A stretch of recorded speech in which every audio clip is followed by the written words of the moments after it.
Hello, I'm Logan Rebstock, and this is my wife Ashlee, and we go to Porterfield, and we serve on the praise team. Today we're going to be reading about Simon Peter in the books of Luke, John, and Matthew, starting with Luke 22:31 through 34. Simon, Simon, listen, Satan has demanded to sift all of you like wheat, but I have prayed for you that your own faith may not fail, and you, when once you have turned back, strengthen your brothers. And he said to him, Lord, I am ready to go with you to prison and to death. And Jesus said, I tell you, Peter, the cock will not crow this day until you have denied me 3 times that you know me. This is John 18:15 through 18, and then verse 26. Simon Peter and another disciple followed Jesus. Since that disciple was known to the high priest, he went with Jesus into the courtyard of the high priest. But Peter was standing outside at the gate, so the other disciple, who was known to the high priest, went out, spoke to the woman who guarded the gate, and brought Peter in. The woman said to Peter, You are not also one of this man's disciples, are you? He said, I am not. Now the slaves and the police had made a charcoal fire because it was cold.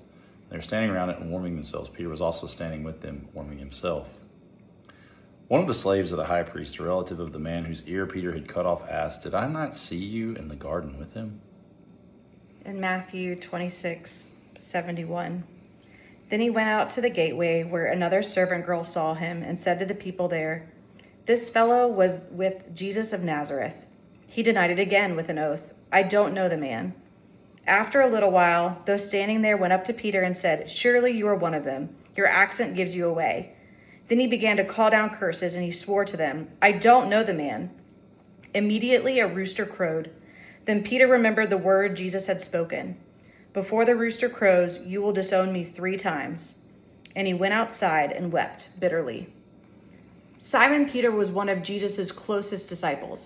He was the one who said, Even if everyone else falls away, I never will. And yet, in a moment of pressure and fear, Peter denied Jesus. Not once, but 3 times. And it's easy to judge Peter, but his story is more familiar than we might even admit. We've all had moments where our courage didn't match our convictions, when doubt, fear, or the desire to fit in caused us to shrink back. But you are not known by what you have done, but what you will become. This single act of failure is the very rock that Christianity is built upon following Christ's death. But even as the rooster crowed, that wasn't the end of Peter's story. Jesus restores him. In John 21, Jesus meets Peter again with compassion. 3 times Jesus asks, Do you love me? Mirroring Peter's 3 denials, and each time he reaffirms Peter's purpose.